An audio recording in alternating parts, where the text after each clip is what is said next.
Happy Friday, degenerate gamblers and MMA fans. It's UFC 312 fight week. We've got a pay-per-view, and you know what that means. The Sharp Action Report. I'm joined. I apologize. I'm stumbling all over my words here. I am joined by my guy, Andrew from Superbook Sports. He is coming to us today with all the information you guys can handle. We are going to run through this card. He'll let us know notable, sharp, public. This is less of a breakdown show and more of an informational show so that you guys have everything you need to make informed gambling decisions at UFC 312. My guy, what's going on? How you doing today?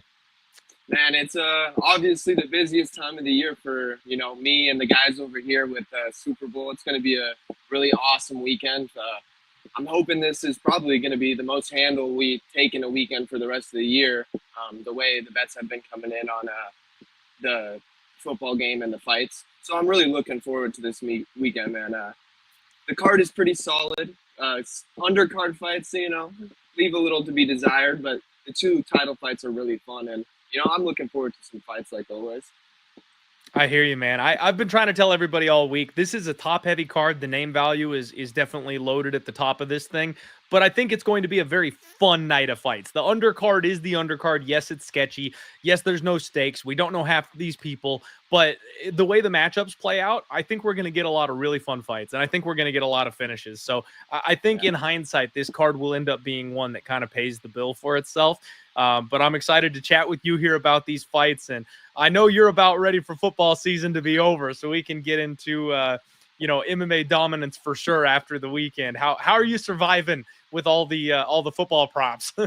I mean, we have like a packet with 50 pages full of props. I mean, we spent days working on all that content. So, it's nice to see the bets coming through the window and seeing the action on all that hard work. But I can't lie, after this is done, I will be happy to take a break from NFL and focus on some UFC. All right, everybody, do us a favor, hit the like button if you haven't already. Please subscribe to the channel here and follow my guy Andrew over on social media. He's a good follow and he posts up things for us, especially on Saturdays like pre-fight. If anything rolls in after the show, you'll find him on social media. He's a great person to follow, good info to have, and just really good community access here for us. So make sure you're supporting him as well.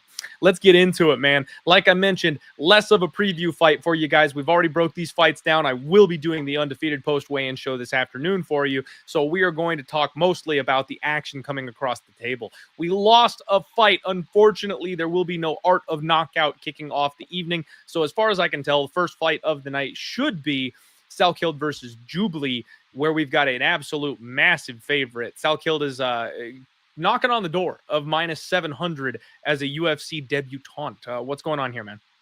Yeah, this is kind of one of the only fights that's a massive favorite like this. We opened this fight up with Soukhamthath as a $6 favorite. It's now sitting $7. I'm not gonna lie, there's not too much action on this fight so far. But like I said, looking at this pay-per-view card, kind of like you mentioned before, it's going to be a good one because a lot of these money lines aren't too juicy, but this is one of the ones that's over $5. I think it's the only fight that's over $5 on the card.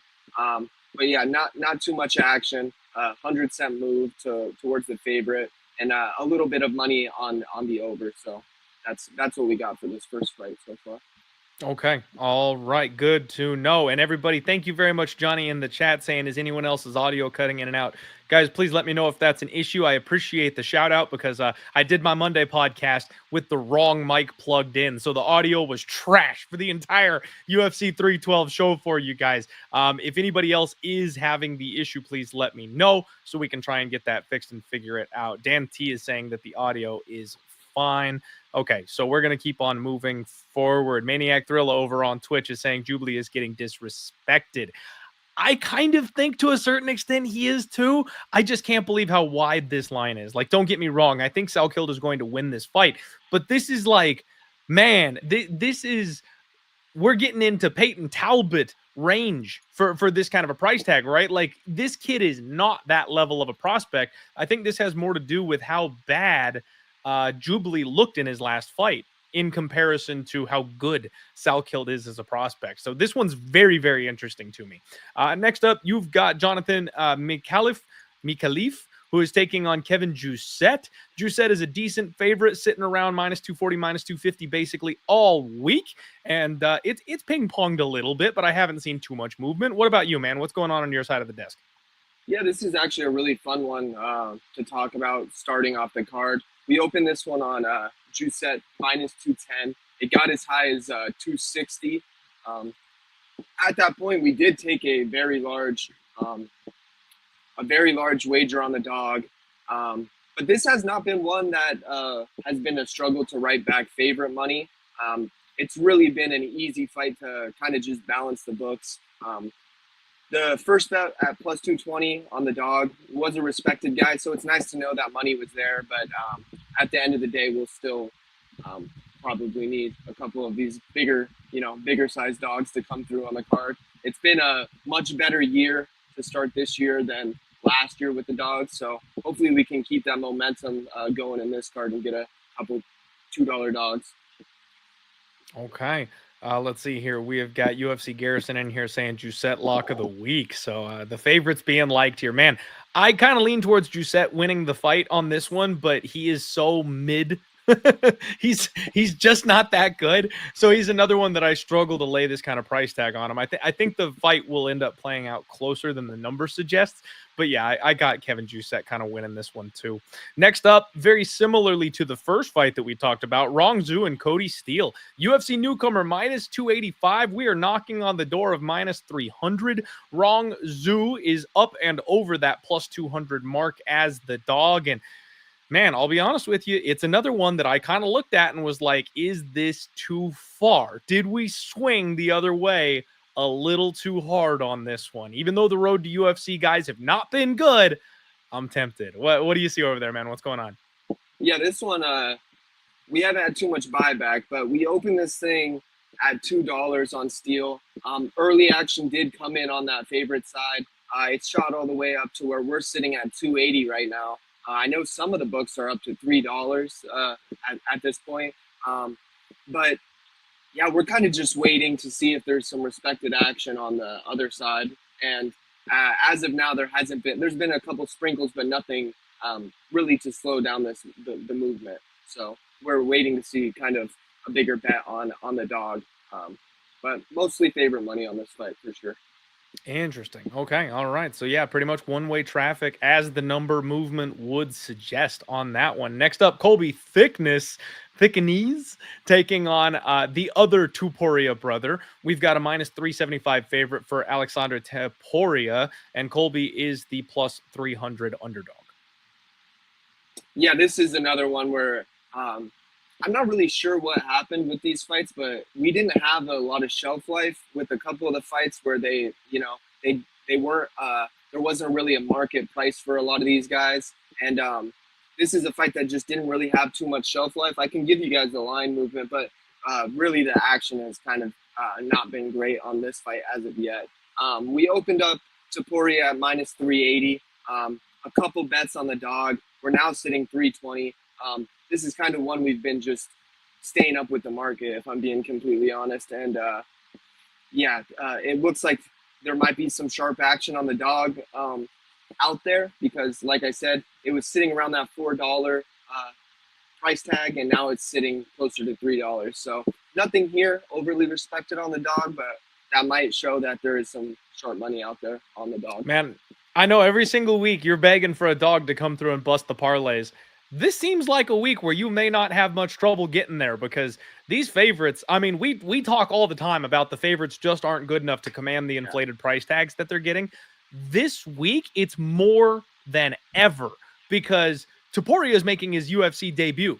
You've got Steele making his UFC debut. You've got Soukhamthath making his UFC debut. We really don't know anything about these guys, but people are willing and ready to go out there and lay minus 400, 500, 600 on these guys. Landmines, folks, be careful this week. Just be careful. Speaking of landmines, Wang makes it back to the UFC, and she is taking on Bruna Brazil, now of the Fighting Nerds, no less. So Wang coming in as a big favorite in this spot. Yet again, people are just not too worried, or the books at least are not too worried about that past performance. What do you make of this fight, man? What's going on? Yeah, this is an interesting one because we opened it a little bit higher Wang, but obviously her hype train kind of got a little bit derailed last fight. We opened her up at 420. Right away, we did take a big respected 5-figure bet on Brazil at plus 375. So right away, I mean, that's a decent amount of liability just from us just opening the market. And I mean, it's nice to have a big dog bet like that to work with early. We moved the line pretty aggressively, and we were able to write a lot of favorite money. So this was another one where it was pretty easy to balance out the books. We're currently sitting minus 360 on Wang, which means that not just here, elsewhere there was some sharp money on the dog, because some of the other books are even sitting shorter than 360. I've seen 340 out there. It's kind of shooting down a little bit. So there's definitely some respected money on the dog in this fight, and I can say that some has come here for sure. Okay, so there is sharp, respected money on the dog. People are buying into the Fighting Nerds narrative. Tom Nolan and Vyacheslav Borchev, the man known as Slava Claus. We've got one of the few pick'em lines here on this card. We've got Tom Nolan sitting as the ever so slight underdog. I'm seeing plus 100s out there, minus 120 on the Slava side of things. I love this fight, man. This one should be an absolute banger as long as it lasts. What are you seeing over there as far as sharper public action on this one? Yeah, this is a crazy mover for sure. So we opened up the how do you say Slavy Claus? We opened him up at minus 145. It's currently sitting minus 110. We did take some big respected action early on Nolan, some pretty large wagers. So we're actually still trying to get a couple bets back on that Borchev side. Yeah, we're currently in kind of a not a huge hole, but a decent sized hole on Nolan. And I think at the end of the day, we would like to win a little bit on that side. Yeah, like I said, we're currently sitting a pick. I think we're the most fair price on Borchev, if that's the side that you're looking for. So yeah, man, this thing's a great fight for the book because it's a pick 'em, and I love these kind of fights. Wow, so you guys are all the way down to a pick 'em. I'm not seeing a straight out pick pretty much anywhere else out there right now. Yeah, we're minus 110 both ways. So are you guys comfortable needing the Slava side on this one, or is it like move him to plus and try and write some money back on that side at some point? Yeah, I mean, we're just we're not. You don't want to be overly aggressive. It's really about. I mean, you don't want to middle yourself and give money away, right? So we're sitting minus 110. If we have to, we'll continue to play around with the line a little bit to see where this action comes in. But like I said, that early sharper money came in on Nolan. That's not the price you're seeing anymore at plus 130, plus 135. But yeah, we would like to, have this one more balanced and win a little bit on Nolan's side. There you go. All right. Good info for everybody there. If you read between the lines a little bit there. Jack Jenkins and Gabriel Santos, another minus 200 plus favorite here in this spot. I like the Gabriel Santos side of things myself, man. I've already got him set up in a parlay here, but the number seems to have come down a little bit since I made that parlay. So I got to suspect maybe there's a little bit more nibble in here on the dog. What have you guys seen? Actually, for us, we opened this thing up at $2 on Santos. We did take some sharp money early on Santos, and it really hasn't come back down the other way because the buyback hasn't really been there. We're looking to win on Santos after seeing that early sharp action. So until proven otherwise with a sharp bet on the dog on Jenkins, like I said, we're gonna try to win on Santos on this one. Okay, all right. Love to hear that. I laid a bad number on Santos, it seems. I parlayed him up, I think, at minus 145-ish. So seeing the minus 225s out there, or sorry, minus 245. The minus 225s, it's like, damn, man, I missed the line just a little bit, but I'm glad we're lining up here. If you guys are trying to win on the Santos side, then I'm happy to be where I'm sitting, even at a bad price. Jake Matthews and Francisco Prado. Oh, boy. All right. So this one's my dog of the week, man. I like Francisco Prado, but I will tell you guys, we're going to save all of the good stuff for the Undefeated post-weigh-in show as far as like the breakdown, the preview, the analysis goes. My God, did he look small up there. When he faced off against Jake Matthews, like he legitimately looked like a 155er up there facing off against Jake Matthews. So even though he put on some muscle, even though I like his overall skill set and his upside, I'm a little nervous that maybe the size is just such a big difference here that he may not be able to overcome it. And I'm sweating my bet a little bit already. Make me feel better, please. Yeah, this is a fun one. It's kind of bounced around a little bit. So we opened this thing at 220. It shot down to 210 and then $2, and then it shot back up to 240. So that's where we're sitting right now. We're sitting minus 240 on that Jake Matthews side. To be honest, there hasn't been an overwhelming amount of money on either side. This has been more of just a fight where there's been some shots on the favorite, mostly in parlays, if I'm being completely honest. There's and not really a lot of dog shots on this one. I don't know if reading the market has anything to do with the size difference, but it does look like the market did drop for a little bit, and then it came back up to past where we opened the thing. So that scares me. Yeah, that if I was betting on this fight, I would think that that line movement means Jake Matthews is the side. But I mean, who knows? Prado's tough, so it should be a fun fight. Yeah. Should be a fun fight for sure, but that doesn't make me feel any better. So you're banned from the show forever. Thank you. Jimmy Chroot and Rodolfo Bolato up next.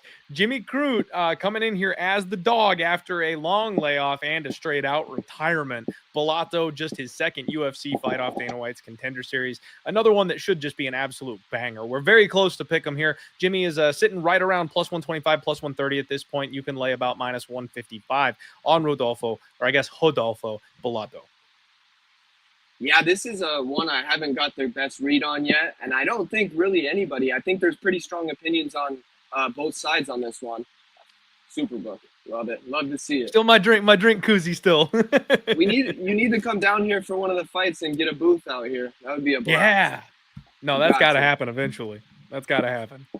Yeah, so we opened up this fight at minus 140 on the Rodolfo side, and right away it inched up towards that favorite, got as high as 160, but we did get a big respected bet on Chroot at plus 140. The market came down a little bit, like you said, to plus 125, plus 130. We're currently sitting plus 130 on Chroot, but there's been strong action on both sides, so we're not digging our feet in trying to win on Chroot. You figure if a dog ends up winning, we'll end up being it'll be good for the book, especially on these pay-per-view cards. I mean, these are the cards that it's usually a lot of chalk. This one's not as chalky as normal, but yeah, hopefully Chroot gets the job done. I'm a little nervous about this one because, like you said, he's in and out of retirement, and this is like a return fight. I really don't have a good read on this one, to be honest. Yeah, this one scares me because I like the Chroot side myself. I feel like people are just remembering his last performance, which how could you not? How could you not? But like you look back at some of the highlights he had over lower level guys before the UFC threw him in the deep end, and there's something there. You know what I mean? So he's not someone you just want to throw out with the bathwater, but it is really tough when someone comes off of a retirement and like outright quitting in the midst of a fight, essentially leading to their retirement in the first place. It's tough to trust that person with your money. So I'm with you. I think Chroot probably is the side. I think this fight is violent. I think we're going to get a finish one way or the other on this one. And I think Chroot will be the one to get it done. But again, very, very tough to know exactly where he's at, especially mentally coming into this fight. So it's another good one. Sit back, watch, relax, don't get too invested. But I kind of think Chroot is very, very live here. I didn't mention it, but the total has been bet a lot in that fight. So you mentioned the under. That has been a really popular bet in this fight, and the total is 1.5. So I mean, they were getting a little bit of plus money on that 1.5, and a lot of action has come in on that underside. So that is a popular bet this week too. Okay, good to know. Good to know. And Justin Tafa taking on Taliesin Tucheras in the next fight. Pretty much the same line, plus 130, minus 155, and a situation where Tucheras coming into the UFC off Dana White's Contender Series, height and reach advantage, as you'd expect over anybody facing Tafa. But, big gap as far as the experience goes and who they've fought goes. The resume on the side of Tafa, very, very different. So what's going on with this one, man? Yeah, I feel like this is almost an identical fight to the fight we just talked about. I mean, it's really, very similar.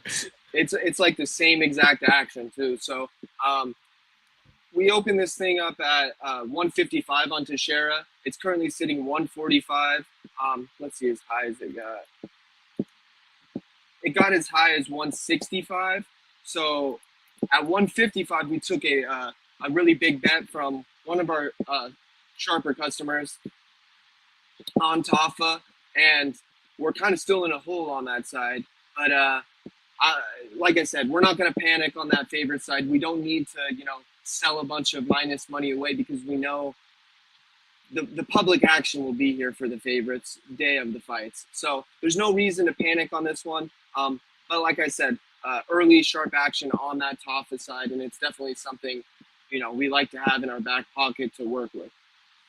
Okay. All right. Good to know on that one as well. I don't know what to do with that fight. Co-main event, everybody. This is the Sharp Action Report, guys. We've got almost 300 live viewers on the show. Do us a favor, please hit the like button if you haven't. Make sure you're following my guy Andrew over for Superbook Sports, and we'll get into these last couple fights here for you. Zhang Weili takes on Tatiana Suarez. Great fight. And hey, I'm not meaning to steal your thunder here on this one, but it's been a pretty apparent move where Suarez has gone from being a decent-sized underdog to now being the seeded favorite market wide. You can't make that kind of stuff up. It's extremely noticeable. And man, on this show, we always talk about if a dog gets close to pick them, but they never let them cross that threshold of becoming the favorite, that kind of tells you to some extent what you need to know, that the bookies think the dog should still, in fact, be the dog. The market thinks the dog should still, in fact, be the dog. This is one of the rare occasions where the dog has transitioned over to being the favorite, and that doesn't appear to have slowed anybody down. What are you seeing over there? Anything we should know about? Yeah, I mean, this, I know everyone's probably not watching, all of our podcasts together, but I know over a month ago, I mentioned that the big guy did come in and bet on this fight on Tatiana Suarez. And, the price was obviously much different at that time. It was plus 145. So you can see the movement in this fight. We did open up Weili Zhang at minus 165. Clearly, that was not the right price. Big guy came in right away, hammered that early, and you don't get as much right back early on because there's not as much public action, months out from a fight. But that line slowly started coming down, and then at plus 120, he decided to bet it again. So he's in on this fight multiple times, and then to throw salt in the wound, another sharp guy came in at minus 15 on Suarez. And yeah, we're just kind of, it's not a hole because Weili Zhang is such a popular fighter that it hasn't been an issue to write back the money. But we were so wrong on the line that we haven't, put ourselves in the best situation to win on both sides with balancing the books. You don't win when the line has moved, 100 cents and gone through the favorite. So it is what it is. If Weili Zhang wins right now, that would be good for us. I'm pretty sure by the end of the day, probably today, we'll end up meeting Tatiana Suarez. And I know my bosses and everybody here, we tend to try to win on the big guy's side. Even though he had a down year last year, that is the side over history we have decided to trust. And if you guys have been following his stuff this year, it's been a little bit better. I don't think he's lost one yet. So yeah, he started off really strong so far this year. So guys, as long as we've been doing this show, man, I don't think the big guy has ever doubled down on action before, at least as much as I can recall having that information on the show. So if you've been watching the best gambling show here that we can offer for you, you guys got the information that the big guy came in weeks ago and he put it on Tatiana Suarez early. The market has continued to move in his favor, and he decided when it came back just a little bit to double down on it and bet it again. And then one of the other sharper, more respectful bettors at Superbook Sports also hit the Tatiana side. So big move, lots of very respected gamblers. The book wants to be on the side of Tatiana winning this fight. She's now lined as the favorite. That should tell you pretty much all you need to know. Good luck. I'm on the Tatiana side. I got late to the party, man. Minus 105. It's not as good of a number, obviously, but I'll take it. Hopefully I'm on the right side of history with that one. Main event time, guys. The rematch. Dricus Du Plessis and Sean Strickland. Very, very, very different line from what we saw last time. Yeah. You know, this one opened up as like the future market type of bets, right? When they announced the rematch, a lot of books put it up and they dropped it at a pick'em in some places because it was a pick'em the last time. It went to a split decision. It was very competitive. Very different numbers today. We're seeing Dricus du Plessis as a minus 200 favorite most places in this spot. Yeah. I think he'll win, and I already do have a parlay on him. I kind of already told everybody on my Monday show that is not a good idea because this price is probably wrong, all things considered. But I like Sean Strickland to win the fight, so I'm going to be the idiot that puts him in a two-legger parlay anyway. You guys probably shouldn't do that. But I need to know, you know, what kind of action did you guys see, and did you move that line, or where did you guys open it actually? Because like I said, some places opened it, pick them way in advance. Where did you guys actually drop this one? Yeah, so this is one of those ones like you mentioned. We opened a way early line on this. We opened it at 140 on du Plessis side. Okay. And the money was still coming in early on that du Plessis side, and I think that's kind of why you see the market when all the books kind of opened it was closer to $2, and that's currently where we're sitting now is minus 210 on the du Plessis side. I know you mentioned that this price might be wrong. It's funny you said that because I literally just talked to John and he was saying the same thing. He's like, after watching that first fight, doesn't this line seem like a little bit inflated on the du Plessis side? And I was like, yeah, I mean, I thought Strickland won the first fight, but it was super, super close. Like it wasn't a robbery, but it was a close fight. So I'm kind of surprised that the line has moved this much. But like I said, that early action on the du Plessis side shifted, for us at least, the market in that direction. There's been a little bit of buyback on Strickland around this plus 170, plus 180, but nothing super notable. The most notable bet we actually took on this was an under 4.5 at plus 160, a large bet on the under. So that's the most notable bet on this fight.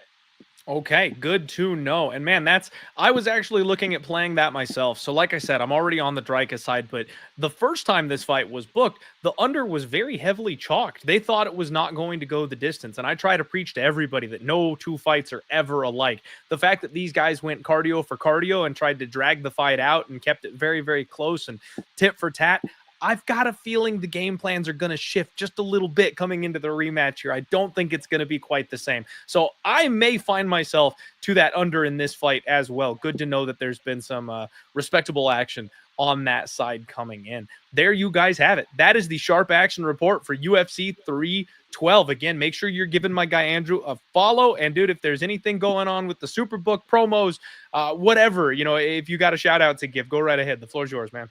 Yeah, obviously, I know we did our podcast on the UFC futures. If you guys are looking for a market on that, we offer that here. Feel free to come take a look at we have packets out and it's on the app, but I know we're one of the only markets who have that out there. Yeah, and then R.I.P. that Umar bet. Oh yeah, I mean it's not dead yet. I mean that was an awesome fight. That was a bummer, but. He's going to have to get like 2 highlight reel wins and then an end of year rematch type of thing, man. Like that's a long shot for that thing to come back around. I mean, his stock doesn't go tremendously down after that. I don't think he's a tough fight for anybody. That was an incredible fight. I mean, Marab's a warrior. That was a great fight. It is what it is. No offense to you, but I'm certainly glad I didn't double down at even money because I was certainly thinking about it.